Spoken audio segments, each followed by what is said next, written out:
My check, 1, 2.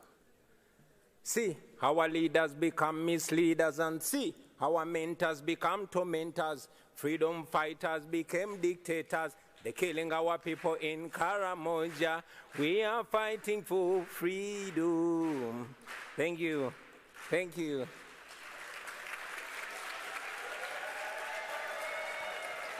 Thank you. Thank you very much. Thank you for the opportunity to share my story, which also represents the story of very many Ugandans that have endured human rights violations for the last 36 years. I never intended to get into politics, and neither did I pay much attention to the political space until my personal consciousness was awakened rudely by my personal humiliation at the hands of a security operative.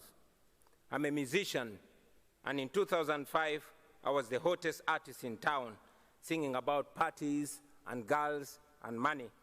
And so, like any other 23-year-old who is successful, I went out and bought a big fancy car, a Cadillac Escalade with spinning wheels and a personalized number plate, Ghetto.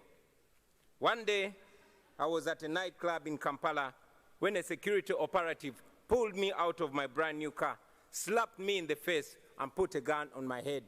And he asked me, "Yo, why are you showing off? Don't you know that this country has owners?"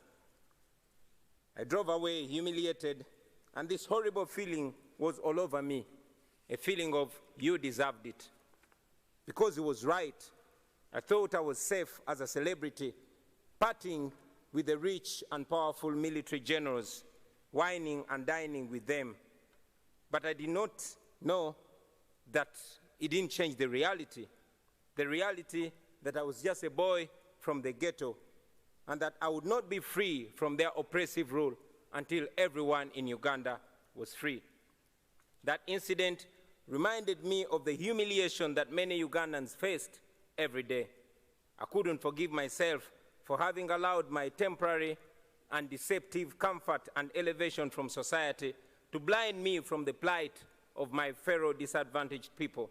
And I decided on that day that moving forward, I would be a voice of social justice.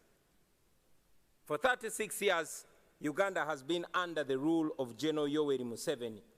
More than 85% of Ugandans have never seen another president in their lifetime.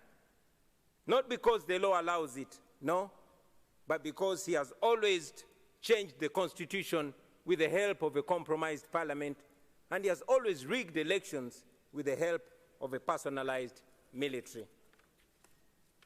But regardless of all this, the Western world continued to tolerate and enable General Museveni because he is considered a useful dictator, good for regional security and national stability, even if he bends a few rules. But that's not true. General Museveni rules Uganda with an iron hand. He deploys the military against the citizens and students. Those who oppose him are either put in prison, tortured, or killed. His administration ranks one of the most corrupt in the world. His family members and henchmen have plundered our nation at the expense of healthcare, education, and other social services. So, sitting there in my fancy car, beaten and humiliated, I knew I could not stay silent anymore. So, for the next 10 years, I dedicated my music to the plight of the common Ugandans and the fight for human rights. In 2016, General Museveni rigged the election and declared himself president again. And that's when I decided that if the parliament could not come to the ghetto would go to the parliament. In 2017, thank you. In 2017, I decided to run for a parliamentary seat. Our constituency campaign turned into a national campaign, and we won the seat with 80%.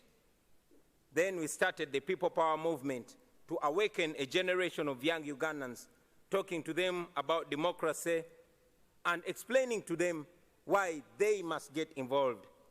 This annoyed General Museveni, and from then we were branded as enemies. In 2018, while on a campaign trail in the northern Ugandan district of Arua, General Museveni decided that it was too much for him to take. He alleged that our supporters had stoned his motorcade, and for that reason, the military was given orders to shoot and kill. I had just stepped out of my car when suddenly I heard gunshots, blah, blah, blah. My driver and friend, Yasin Kauma, was shot dead in the car seat that I had been occupying just a few minutes earlier. I took a picture of him and tweeted it, him lying in a pool of blood. I tweeted it with the caption, "Police has shot my driver dead, thinking they've shot at me." And then the Special Forces Command, a section of the military that is led by General Museveni's son, Muhoozi Kainerugaba, started hunting for me. For the next 8 hours, I hid in a random hotel room as they broke down every single door looking for me. Meanwhile, my tweet went viral, and suddenly the entire world was watching Museveni. So when they finally found me, they did not kill me, but they tortured me to near death. I was detained in a military base for several days. Not even my family knew where I was. I later learned that people protested in very many parts of the world calling for my release. And for this, I am forever grateful, because if it was not for that pressure, I'm sure I would not be alive to talk to you today. In a military court, I was charged with the offense of annoying the president, treason, and illegal possession of firearms. They displayed 2 machine guns to prove that. And of course, these were trumped-up charges. Out of shame, the firearms charges were later dropped and the guns disappeared. 2.5 years later, that case has not been heard. So, in 2019, I announced that I was running for president. Now, under General Museveni's Uganda, that means 3 things. It either means prison, or being forced into exile, or death. But we were ready for all that. And yes, that's exactly what happened. We endured the most horrifying campaign, the most violent campaign, the most brutal and murderous campaign you can ever imagine. In November 2020, I was arrested for allegedly violating COVID-19 regulations, a convenient excuse for Museveni to suppress his political opponents. Our supporters protested against my illegal detention, and the military went on rampage. They shot and killed hundreds of people. But of course, General Museveni came out and said that they killed only 54 protesters. Thousands were arrested, and instead of the accountability for the massacre, General Museveni came out and praised the military for a job well done.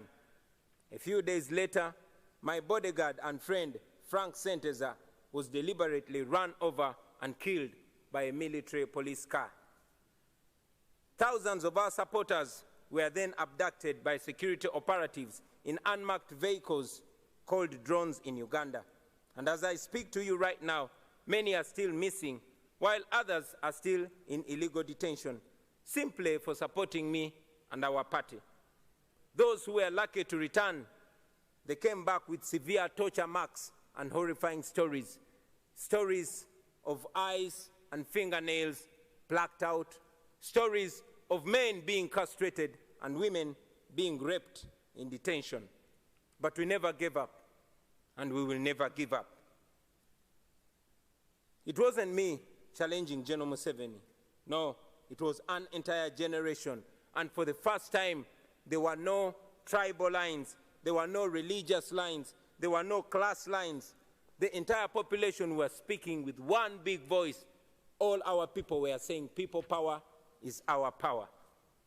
It was the biggest public phenomenon that I had ever seen. Now, I had been a celebrity. I had done hit songs. I knew what it meant to be famous and having people chant your name wherever you go. But this was different.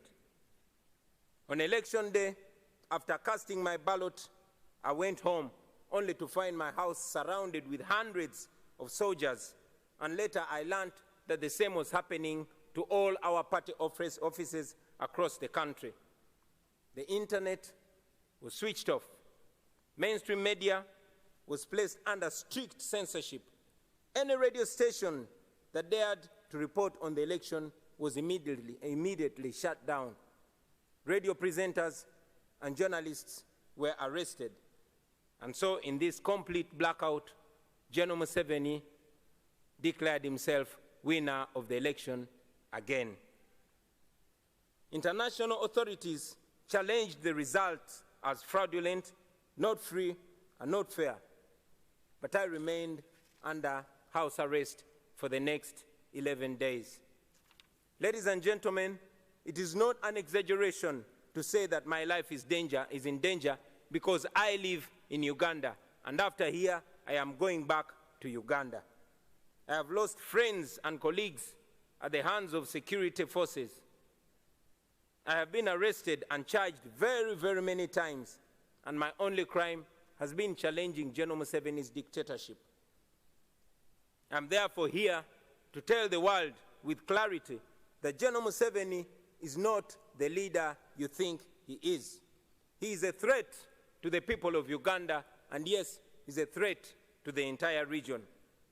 The international community has already recognized that the 2021 election in Uganda was neither free nor fair. And it's important that these words are followed with firm actions. First, we call upon the world leaders to stop shaking General Museveni's blood-stained hands through funding and cooperation. Secondly, we call upon the governments and organizations all over the world to impose sanctions on him and the people that he uses to torture and kill innocent citizens. Thirdly, we call upon all those who value democracy and human rights and the rule of law to isolate General Museveni because he has distinguished himself as an excellent violator of human rights who has no respect whatsoever for human life and human dignity. And fourth, we ask you to support our demands for accountability for the crimes against humanity that he has committed and continues to commit against the people of Uganda. Now, for far too long, the Western world has believed that allowing dictators to hold their nations hostage is an unacceptable cost for perceived security. Leaders who tolerate dictators and treat them as legitimate partners are complicit in their crimes. Please do not be partners in crime. Do not sacrifice your moral obligation. Do not sacrifice your moral obligation for short-time convenience. Please stand on the right side of history. I thank you.